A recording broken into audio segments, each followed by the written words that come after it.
Hello, sweet friends, and welcome back to The Productive Homemaker.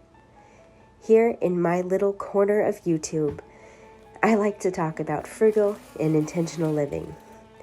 I'd love it so much if you'd grab a cup of coffee or tea and hang out with me while I make supper tonight.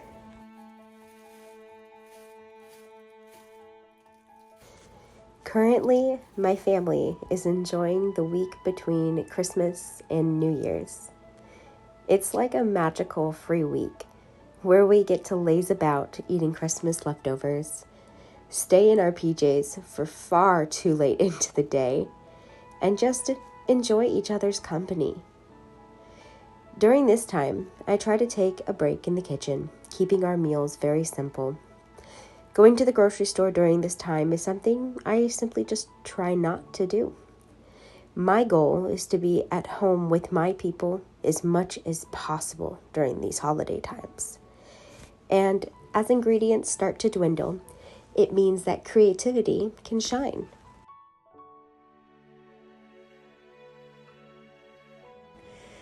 Our supper tonight is a simple squash soup with some fresh bread. And I'm pretty sure that this is one of my cheapest meals to date. The bread cost me approximately 60 cents to make, and the onion about 50 cents. To accommodate for my spices and bit of heavy cream, we'll round up to $2 to feed my family of 6 tonight. We grew this squash in our little postage stamp-sized yard this last summer. A handful of seeds that were woefully neglected once sprouted, spread into a vast sea of giant green leaves. We harvested well over 200 pounds of squash to feed us through the winter this year. The chicken broth that I use comes from a free chicken that I had been hidden in the back of my deep freezer. And to some, this meal might not mean anything, but to me, it shows fruit of the slow and methodical plodding that has taken over our life.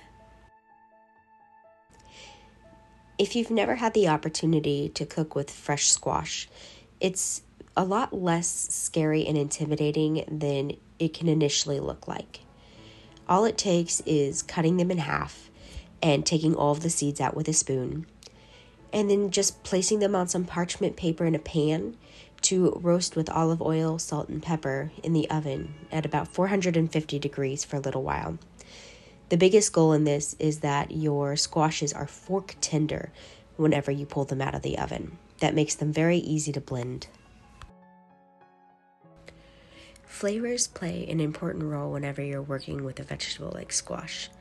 I don't find them to have a whole bunch of flavor on their own, but if you pair them with some roasted onions and as well as garlic and spices and herbs, they can really shine as a beautiful main dish. Now that we've got those in the oven roasting, let's move on to start making our bread. Just remember though, clean up as you go to try to minimize the disaster at the end.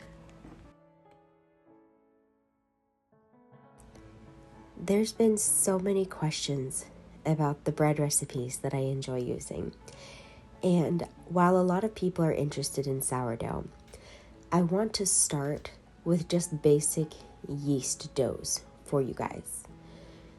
There's different levels to making bread, and we all have to start at the beginning.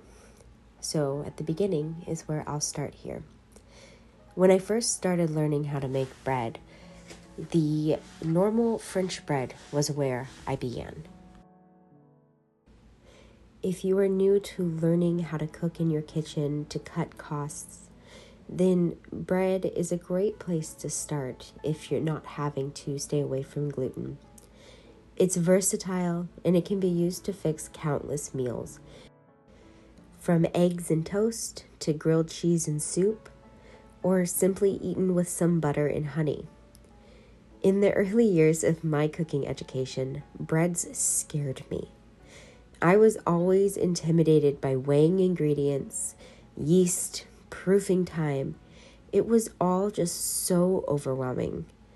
There were flops so bad that my husband would joke about turning them into paperweights. But each time I tried, things would get a little easier. The loaves would become more edible. And then after a few months, not only were my loaves of bread edible, but they were beautiful too. It just took me patience and time. Marrying together, living frugally on a low income, while also still living intentionally, means it might take learning skills like baking bread to make it work. Of course, you can go to Aldi and you can buy the cheapest loaf of bread that they have, which I think is about $1.50 a loaf right now. But if you ever turn it over and look at the ingredients list, you're going to see ingredients in there that don't belong.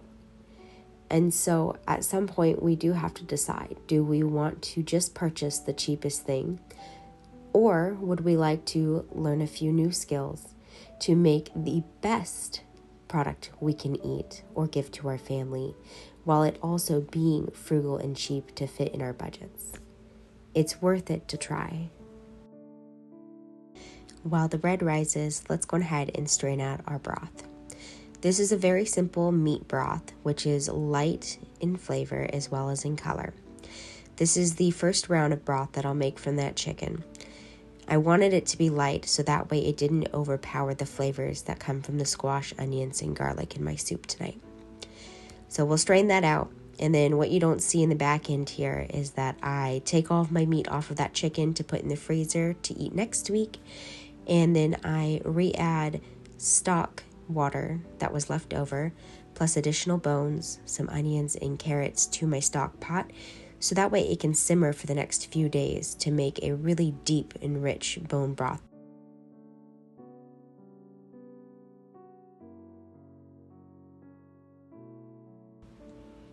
Two and a half years ago, we lived in a tiny little apartment with just a few pots on our patio. By the summer of 2023, our garden was bountiful and overflowing with things to fill our bellies. In that apartment, I looked out our windows to see nothing but pavement and noisy cars. And now, I get to stand at my kitchen sink watching our chickens peck, rabbits nibble, and children play. None of this happens overnight, though. It took years of sacrifice, sleepless nights, and going without, learning skills that had never crossed my mind before. And it also required a giant lesson in discipline and in patience. Creating a life that we can live and love at the same time required plodding. And that's a perspective shift that our life is a diligent, long-distance hike rather than a 100-yard sprint. And I find that logic very easy to apply to just about every single area of my life. We take cooking one lesson and one meal at a time. What about getting our finances together? Well, it's one small step at a time. And as I've reflected and thought about this coming new year, I realized just how relevant that this thought process is for our community here. No crazy, unattainable challenges, just plodding through the ins and outs of what a kitchen is. So, we're going to slowly work through everything, from logistics like meal planning to learning about cooking hearty, good foods that won't break the bank. This task is a marathon, my friends. And if we stay consistent in learning and practicing just a little bit each day, just think about where you'll be in a year from now and how much growth you'll see in yourself.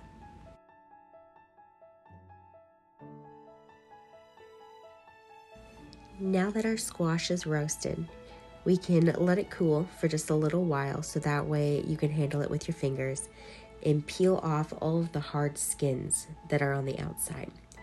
You don't want to blend that into your soup. I don't think it would taste very good. But don't throw them away. If you've got a compost bin, you can put it out there. The wild birds enjoy eating it. And for us, well, it'll probably either go to the pigs or the chickens in the morning, depending on what my son feels like doing. So we'll put it all into our pot and add our chicken broth and garlic to blend this all up together.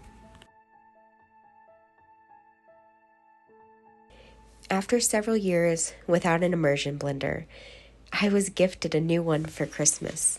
And friends, I am so excited about it. For a long time, I would just simply let my soups cool down and then toss them into my blender, which works just fine. So if you don't have one of these little tools, don't worry about it and you can use your blender.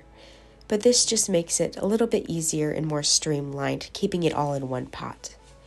We'll add in some herbs like basil and oregano, and then taste it to make sure that our salt and pepper ratio is good.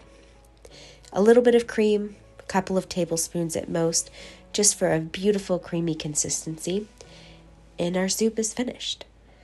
Just let it sit on the stove and simmer and stay warm while we wait on the French bread to be finished to go with it.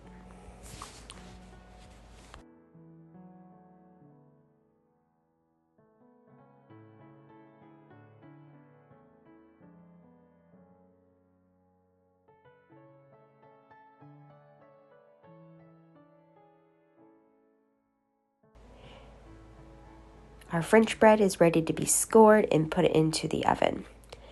Now, some people use paring knives or special lathes to cut their bread. As of right now, I just use a simple razor that I keep tucked up in the cupboard away from the children. And this one razor has lasted me a very long time to cut the scores.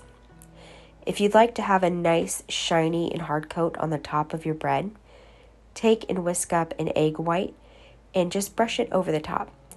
If you don't have a brush to use, I've also used a coffee filter folded up in a pinch, and it works very well to spread out your egg whites. Making bread at home can be so much fun. It gives you the freedom to make any sort of variations that you want. On this night, I decided to add some sprinkled salt and Parmesan cheese on top of one of our loaves, so that way it just had a bit of extra yumminess whenever we were dipping it into our soup. That one loaf fed for our supper, and then the other loaf we'll use the next day. So it's a win-win. Not only did I get to feed everybody for supper, but I also worked ahead for the next day. I've received your messages here in the comments section loud and clear on wanting to have access to more of my family's beloved recipes. And after searching, as well as much prayer, I've decided to open up our very own productive homemaker community on Patreon. For less than a cup of coffee a month, you'll receive access to the recipes I use in my videos every week, along with some other bonus content. If joining me in that private community is something that you're interested in, you can check it out in the link in the description. Your support would mean helping me reach others who need help and encouragement during these tough times. But if that's not in your budget, know that I can feel the love and support from you simply just by watching and being a part of our YouTube family here. I love talking to each and every one of you in the comments and hearing all of your tips and tricks. Oh friends, I cannot wait to see you all in the new year. Please enjoy these precious moments with your families, and we will talk next week.